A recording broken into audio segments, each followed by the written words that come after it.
ಅಂತ ಅಲಿಗೇಷನ್ ಇದೆ. ಓಕೆ, ಈಗ ಪ್ರತ್ಯೇಕ ಧರ್ಮ ಲಿಂಗಾಯತ ಧರ್ಮದ ಹೋರಾಟ ನಡೆಸ್ತಾ ಇದ್ರೆ ಅದು ಎಲ್ಲಿವರೆಗೂ ಬಂತು? ಈಗ ಭಾಳ ಪ್ರೋಗ್ರೆಸ್ ಆಗಿದೆ, ಹೇಳಿಬಿಡ್ತೀನಿ, ದಾಖಲೆ ಪ್ರಕಾರ ಹೇಳ್ತೀನಿ. ಇದೆಲ್ಲ ಹೋರಾಟ ಆದಮೇಲೆ ನಾಗಮೋಹನ್ ದಾಸ್ ಕಮಿಟಿನ ಸರ್ಕಾರ ಅಪಾಯಿಂಟ್ ಮಾಡ್ತು. 7 ಜನರನ್ನು ಹಾಕಿದರು.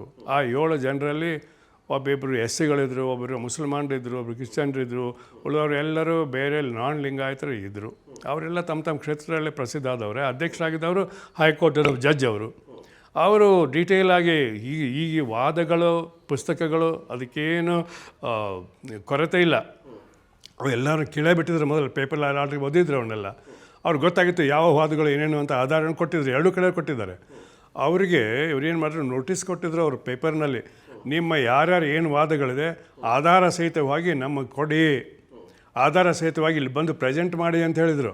ಹಾಗೆ ಪ್ರೆಸೆಂಟ್ ಮಾಡಲಿಕ್ಕೆ ಕರೆದಂತ ಹೋಗಿ ಪ್ರೆಸೆಂಟ್ ಮಾಡಿ ನಾನು ಒಬ್ಬನೇ ಅಲ್ಲ, 24 ವೀರಶೈವ ಮಠಗಳು, 24 ವೀರಶೈವ ಸಂಘಟನೆಗಳು ಅಲ್ಲಿ ಬಂದು ಪ್ರೆಸೆಂಟ್ ಮಾಡಿದ್ದಾರೆ.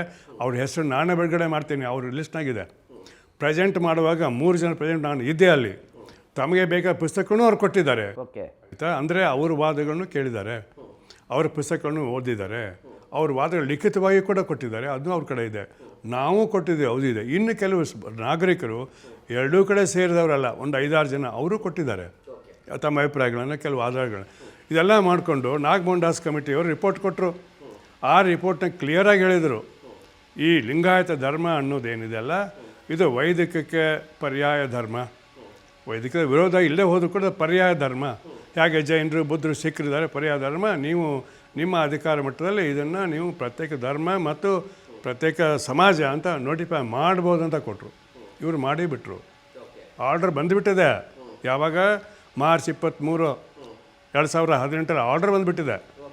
ಆದರೆ ಅಲ್ಲಿ ಒಂದು ಕಂಡೀಷನ್ ಇದೆ. ಆ ಕಂಡೀಷನ್ ಬಂದಿರೋದು ಕಾಯ್ದೆ ಪ್ರಕಾರ ಅಲ್ಲ, ಸುಪ್ರೀಂ ಕೋರ್ಟ್ನ ಜಜ್ಮೆಂಟ್ ಪ್ರಕಾರ. ಆ ಜಜ್ಮೆಂಟು ಜೈನರ ಜಜ್ಮೆಂಟು.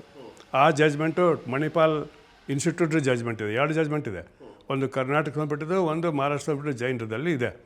ಅಲ್ಲಿ ಏನು ಹೇಳಿದ್ದಾರೆ ಅಂದರೆ, ರಾಜ್ಯ ಸರ್ಕಾರಗಳು ಯಾವುದೇ ಸಮುದಾಯವನ್ನು ಅಲ್ಪಸಂಖ್ಯಾತರೆಂದು ಗುರುತಿಸುವ ಜವಾಬ್ದಾರಿ, ಅಧಿಕಾರ ಹೊಂದಿದ್ದಾರೆ. ಅಂದರೆ ಯಾರು ಮಾಡಬೇಕಾಯ್ತು? ರಾಜ್ಯ ಸರ್ಕಾರ, ರಾಜ್ಯ ಮಟ್ಟದಲ್ಲಿ ಅವರೇ ಮಾಡಬೇಕು, ಬೇರೆ ಖಾಸಗಿ ವ್ಯಕ್ತಿಗಳು, ಸಂಸ್ಥೆಗಳಲ್ಲ. ಈಗ ವೀರಶೈವ ಮಹಾಸಭೆಯವರು ಉತ್ತರ ಕೊಡಬೇಕು ನಮಗೆ. ನೀವೇ ನೇರವಾಗಿ ಕೊಟ್ಟರೆ ಕಾಯ್ದೆ ಪ್ರಕಾರ ಸರಿ ಇದ್ದಿಲ್ಲ ಅದು. ಅದಕ್ಕೆ ಅವ್ರು ಏನು ಮಾಡಿದ್ರು, ರಿಜೆಕ್ಟ್ ಮಾಡಿದರು 2 ಸಲ. 3ನೇ ಸಲ ರಿಜೆಕ್ಟ್ ಮಾಡೋರು ನಾವು ಕೊಟ್ಟಿದ್ದೀವಿ. ಅವಾಗ ಅವ್ರು ಏನು ಮಾಡಿ ಕಳಿಸಿದ್ರು ನಿಮ್ಗೆ ಹೇಳ್ತೀನಿ ಮುಂದೆ, ನೆಕ್ಸ್ಟ್ ಪ್ರಶ್ನೆ ಬರ್ತದೆ ನಿಮ್ಗೆ, ನನಗೆ ಗೊತ್ತಿದೆ. ಈಗ ಆದಮೇಲೆ ಅಲ್ಲಿ ಅವರು ಏನು ಹೇಳಿದರು, ಈ ಆದೇಶವು, ರಾಜ್ಯ ಸರ್ಕಾರ ಆದೇಶವು, ಭಾರತ ಸರ್ಕಾರವು ಈ ಕಾಯ್ದೆ ಕೆಳಗೆ, ಯಾವ ಕಾಯ್ದೆ? ರಾಷ್ಟ್ರೀಯ ಅಲ್ಪಸಂಖ್ಯಾತ ಆಯೋಗದ ಕಾಯ್ದೆಯ ಕೆಳಗಡೆ 2ನೇ C ಸೆಕ್ಷನ್ದಲ್ಲಿ ಅದೇ ನೋಟಿಫೈ ಮಾಡುವವರೆಗೆ ಇದು ಜಾರಿಯಲ್ಲಿ ಬರೋದಿಲ್ಲ ಅಂತ ಹಾಕಿ ಆ ರಿಪೋರ್ಟನ್ನು ಮತ್ತು ಈ ಆರ್ಡರನ್ನು ಮತ್ತು ಸಂಪೂರ್ಣ ಮಾಹಿತಿಯನ್ನು ಅವರು ಭಾರತ ಸರ್ಕಾರಕ್ಕೆ ಕಳಿಸ್ಕೊಟ್ಟ ಮೇಲೆ ಅದು ಅಲ್ಲೇ ಉಳಿತು 8 ತಿಂಗಳು. ಉಳಿದ ಮೇಲೆ 4 ಜನ ಹೈಕೋರ್ಟ್ನಲ್ಲಿ ರಿಟ್ ಹಾಕಿದರು ಗೌರ್ಮೆಂಟ್ ಆಫ್ ಕರ್ನಾಟಕ ವಿರುದ್ಧ. ಆ ರಿಟ್ ಪಿಟಿಷನ್ ಕೇಳುವಾಗ ಭಾರತ ಸರ್ಕಾರಕ್ಕೆ ಕರ್ನಾಟಕದ ಹೈಕೋರ್ಟ್ ನೋಟಿಸ್ ಕೊಟ್ಟಿತ್ತು, ನೀವು ನಿಮ್ಮ ಅಭಿಪ್ರಾಯ ತಿಳಿಸಿದ್ರಲ್ಲಿ ಅಂತ. ಅದಕ್ಕೆ ಅವರು 8 ತಿಂಗಳ ನಂತರ ಅಡಿಷನಲ್ ಸಾಲಿಸಿಟರ್ ಜನರಲ್ ಮುಖಾಂತರ ಒಂದು ಉತ್ತರ ಕೊಟ್ಟರು. ಏನಂತಂದರೆ, ಈ ಕೆಳಗಿನ ಕಾರಣಗಳಿಗಾಗಿ, ಪ್ಲೀಸ್ ನೋಟ್, ಈ ಕೆಳಗಿನ 3 ಕಾರಣಗಳಿಗಾಗಿ ಕರ್ನಾಟಕ ಸರ್ಕಾರದ ವಿನಂತಿಯನ್ನು ಮನ್ನಿಸುವುದು ಕಷ್ಟವಾಗುತ್ತಿದೆ. ಅರ್ಥ ಮಾಡ್ಕೊಳ್ಳಿ, ಪ್ರತಿಯೊಂದು ಶಬ್ದಕ್ಕೆ ಅರ್ಥ ಇದೆ. ಈ 3 ಕಾರಣಗಳಿಗಾಗಿ ಕರ್ನಾಟಕ ಸರ್ಕಾರದ ವಿನಂತಿಯನ್ನು ಮಾನ್ಯ ಮಾಡುವುದಕ್ಕೂ ಕಷ್ಟವಾಗುತ್ತಿದೆ. ಏನು ಅರ್ಥ ನೀವು ಹೇಳಿಬಿಡಿ. 3 ಕಾರಣಗಳು ಯಾವುವು ಹಾಗಾದರೆ? ಅದು ಹೇಳ್ತೀನಿ. ಆದರೆ ಕಷ್ಟವಾಗುತ್ತಿದೆ, ರಿಜೆಕ್ಟ್ ಅಂತ ಹೇಳಿಲ್ಲ ಅವರು. ಕಷ್ಟ ಆಗ್ತಾ ಇದೆ. ಯಾಕೆ ಕಷ್ಟ ಆಗುತ್ತೆ? 3 ಕಾರಣ ಕೊಟ್ಟಿದ್ದಾರೆ. ಅದನ್ನೇ ನಾವು ಸರಿಪಡಿಸಿ ಗೌರ್ಮೆಂಟಿಗೆ ಕೊಡ್ತಾ ಇದ್ದೀವಿ. ರೆಡಿ ಇದೆ.